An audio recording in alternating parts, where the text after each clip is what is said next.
Good evening once again, and welcome to this crazy world we live in. We've got some amazing stories coming out of the news today.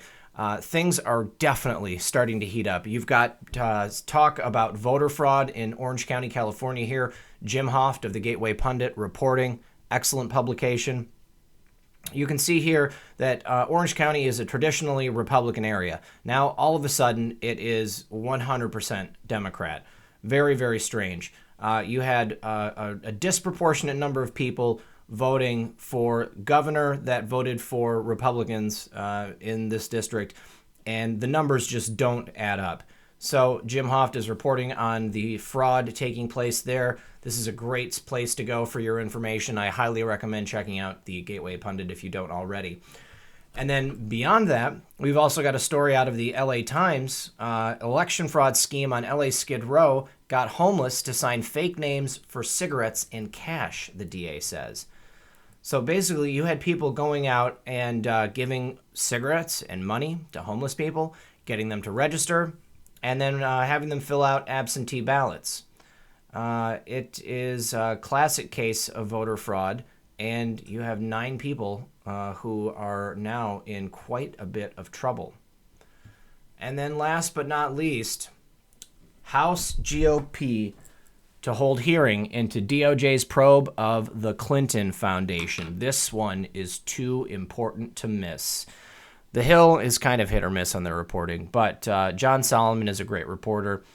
This is actually from Tess Bond, but Tess says, Representative Mark Meadows, Republican, North Carolina, said Tuesday that House Republicans plan to hear testimony on December 5th from the prosecutor appointed by former Attorney General Jeff Sessions to probe alleged wrongdoing by the Clinton Foundation.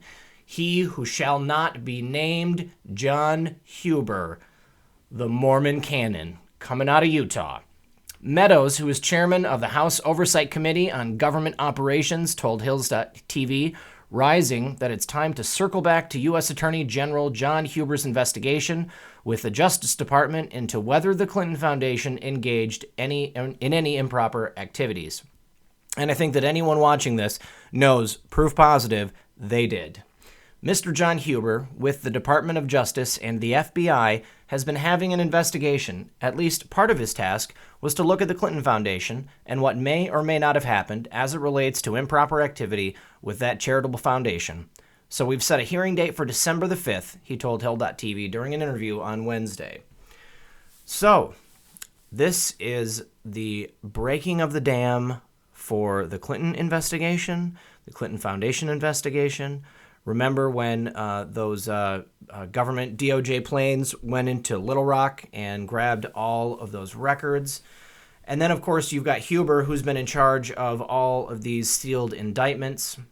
The noose is certainly tightening. Now, it goes on to say that Meadows said the committee plans to delve into a number of Republicans' concerns surrounding the foundation, including whether any tax-exempt proceeds for personal gain and whether the foundation complied with IRS laws. I remember hearing some time ago that the Clinton Foundation paid for Chelsea Clinton's wedding. That sounds like foundation funds being used for personal gain. Now, for those who don't know, Sessions appointed Huber last year to work in tandem with the Justice Department to look into conservative claims of misconduct at the FBI and reveal several issues surrounding the Clintons. This includes Hillary Clinton's ties to a Russian nuclear agency and concerns about the Clinton Foundation. Boom, Uranium One. Huber's work has remained shrouded in mystery. The White House has released little information about Huber's assignment other than Sessions' address to Congress saying his appointment should address concerns raised by Republicans. But Meadows said the committee thinks it's time Huber gives an update to Congress about its findings and expects him to be one of the witnesses at the hearing. This is going to be something you do not want to miss.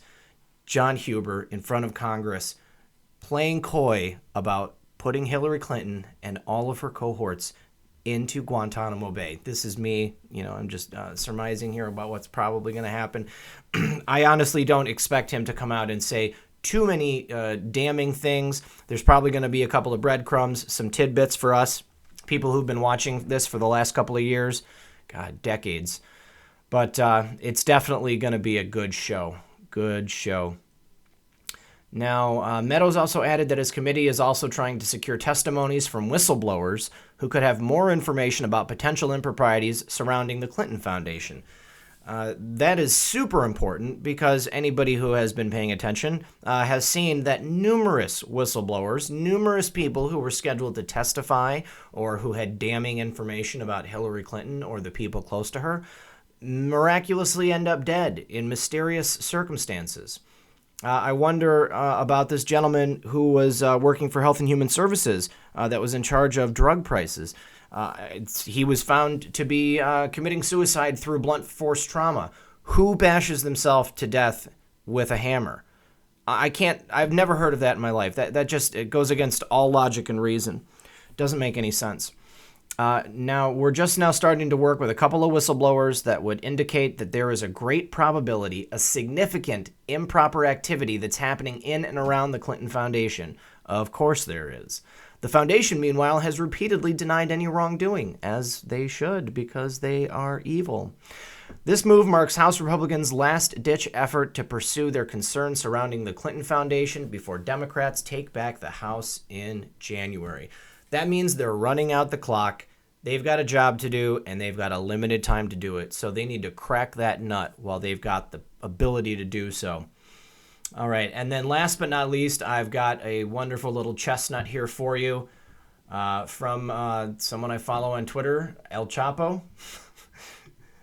Apparently was in an iMessage conversation with Alexandria Ocasio-Cortez. And I think we all know what these symbols mean. Super funny. I'm sure that this is not real. Oh, I guess this is on Twitter. But yeah, probably not real, but hilarious. Hilarious nonetheless. All right. Thank you, everyone, for listening. If you've got anything you want to say, please put it in the comments below, and I appreciate the support. Thank you.